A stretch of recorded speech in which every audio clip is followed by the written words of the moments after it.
ನಮಸ್ಕಾರ ಸ್ನೇಹಿತರೆ, ಪರ್ವ ಯೂಟ್ಯೂಬ್ ಚಾನೆಲ್ಗೆ ಸ್ವಾಗತ.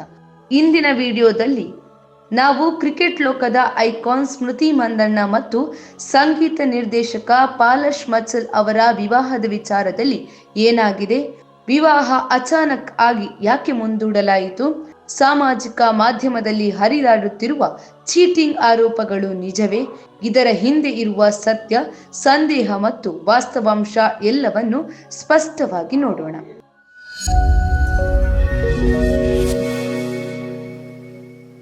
ಸ್ಮೃತಿ ಮಂದಣ್ಣ ಭಾರತದ ಟಾಪ್ ಕ್ರಿಕೆಟರ್, ಪಾಲಶ್ ಮಚಲ್ ಬಾಲಿವುಡ್ ಸಂಗೀತ ನಿರ್ದೇಶಕ. ಇವರಿಬ್ಬರು ಒಂದೇ ವರ್ಷದಲ್ಲಿ ಒಟ್ಟಿಗೆ ಹಲವಾರು ಬಾರಿ ಕಾಣಿಸಿಕೊಂಡಾಗ ಫ್ಯಾನ್ಸ್ಗೆ ಈ ಜೋಡಿ ಒಂದೇ ಮಾತಿನಲ್ಲಿ ಪರ್ಫೆಕ್ಟ್ ಕಪಲ್ ಅನಿಸಿತು. ಅನಂತರ ಇವರಿಬ್ಬರ ವಿವಾಹ ನಿಶ್ಚಯವಾಗಿದ್ದು, ವಿವಾಹ ನವೆಂಬರ್ 2025ರಲ್ಲಿ ನಡೆಯಲಿದೆ ಎಂದು ಅಧಿಕೃತವಾಗಿ ಘೋಷಿಸಲಾಯಿತು. ಈ ಘೋಷಣೆ ಮಾಡಿದ ಕ್ಷಣದಿಂದಲೇ ಸಾಮಾಜಿಕ ಮಾಧ್ಯಮ, ಕ್ರೀಡಾ ಜಗತ್ತು, ಫ್ಯಾನ್ಸ್ ಎಲ್ಲರೂ ಈ ಜೋಡಿಯ ಮದುವೆಗಾಗಿ ಕಾಯುತ್ತಿದ್ದರು. ನವೆಂಬರ್ ಹತ್ತಿರ ಬಂದಾಗ ಅಚಾನಕ್ ಆಗಿ ಒಂದು ಸುದ್ದಿ ಹೊರಬಂತು. ಸ್ಮೃತಿ ಪಾಲಶ್ ವಿವಾಹ ಮುಂದೂಡಲಾಗಿದೆ. ಮೂಲಗಳ ಪ್ರಕಾರ ಸ್ಮೃತಿ ಮಂದಣ್ಣ ಅವರ ತಂದೆಯ ಆರೋಗ್ಯ ಸಮಸ್ಯೆ ಕಾರಣವಾಗಿದ್ದು, ವಿವಾಹವನ್ನು ಮುಂದಿನ ದಿನಗಳಿಗೆ ತಳ್ಳಲಾಗಿದೆ ಎಂದು ಹೇಳಲಾಯಿತು. ಇದು ಅಧಿಕೃತ ಮತ್ತು ದೃಢೀಕೃತ ಕಾರಣ. ಆದರೆ ಇಲ್ಲಿ ಕತೆ ಇಷ್ಟರಲ್ಲಿ ಮುಗಿದಿಲ್ಲ.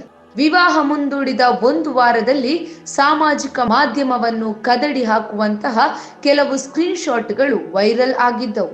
ಈ ಸ್ಕ್ರೀನ್ ಶಾಟ್ಗಳಲ್ಲಿ ಪಾಲಶ್ ಮಚಲ್ ಒಬ್ಬ ಮಹಿಳೆಯ ಜೊತೆ ಫ್ಲರ್ಟಿಂಗ್ ಚಾಟ್ ಮಾಡುತ್ತಿರುವಂತೆ ಕಂಡಿತು ಎಂದು ಜನರು ಹೇಳಲು ಶುರು ಮಾಡಿದರು. Come to my room, I miss you, I wish you were here ಇಂತಹ ಟೈಪ್ನ ಸಂದೇಶಗಳು ವೈರಲ್ ಆಗಿ ಟ್ವಿಟರ್, ಇನ್ಸ್ಟಾ, ಯೂಟ್ಯೂಬ್ ಎಲ್ಲೆಡೆ ಟ್ರೆಂಡ್. ಜನರ ಕೋಪ ಅಬ್ಬರಿಸಿತು. ಮತ್ತೊಂದು ಕಡೆ ಕೆಲವು ಜನ ಸ್ಕ್ರೀನ್ ಶಾಟ್ಗಳು ಫೇಕ್ ಆಗಿರಬಹುದು ಎಂದು ಹೇಳಿದರು.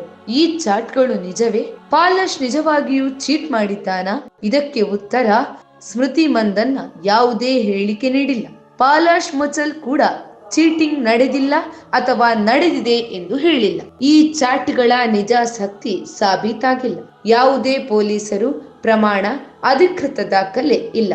ಅಂದರೆ ಸಾಮಾಜಿಕ ಮಾಧ್ಯಮದಲ್ಲಿ ಹರಿದಾಡುತ್ತಿರುವ ಮಾಹಿತಿ ಸುತ್ತಲಿನ ಹಾವಳಿ, ಆದರೆ ಅದು ನಿಜ ಎಂದು ದೃಢಪಡಿಸಲಾಗಿಲ್ಲ. ಆದರೂ ಒಳಮೂಲಗಳ ಪ್ರಕಾರ ಇವರೊಬ್ಬರ ನಡುವೆ ತಣುಕು ಇದೆ. ವಿವಾಹವನ್ನು ಮುಂದೂಡುವುದು, ಚೀಟಿಂಗ್ ಚಾಟ್ಗಳ ಬಗ್ಗೆ ಮೌನ ಇರುವ ಕಾರಣಗಳಿಂದ ಜನರಲ್ಲಿ ಸಂಶಯ ಹೆಚ್ಚಾಗಿದೆ.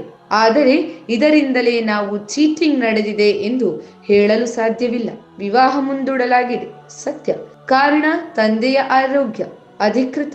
ಚಾಟ್ಗಳು ವೈರಲ್ ಆಗಿದೆ ಸತ್ಯ, ಚೀಟಿಂಗ್ ನಡೆದಿದೆ ಎಂಬ ಅಧಿಕೃತ ಪ್ರೂಫ್ ಇಲ್ಲ. ಸ್ನೇಹಿತರೆ, ಸೋಷಿಯಲ್ ಮೀಡಿಯಾದಲ್ಲಿ ಕಾಣುವ ಪ್ರತಿಯೊಂದು ಮಾತನ್ನು ಸತ್ಯ ಎಂದು ನಂಬುವುದು ಸರಿಯಲ್ಲ.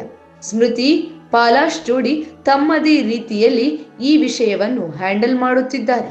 ಅವರಿಬ್ಬರಿಂದಲೇ ಅಧಿಕೃತ ಹೇಳಿಕೆ ಬಂದಾಗ ಮಾತ್ರ ನಿಜವಾದ ಸತ್ಯ ಹೊರಬರುತ್ತದೆ.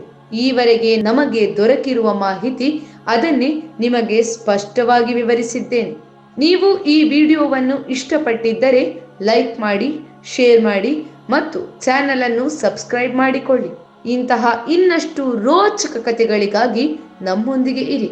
ನಮಸ್ಕಾರ.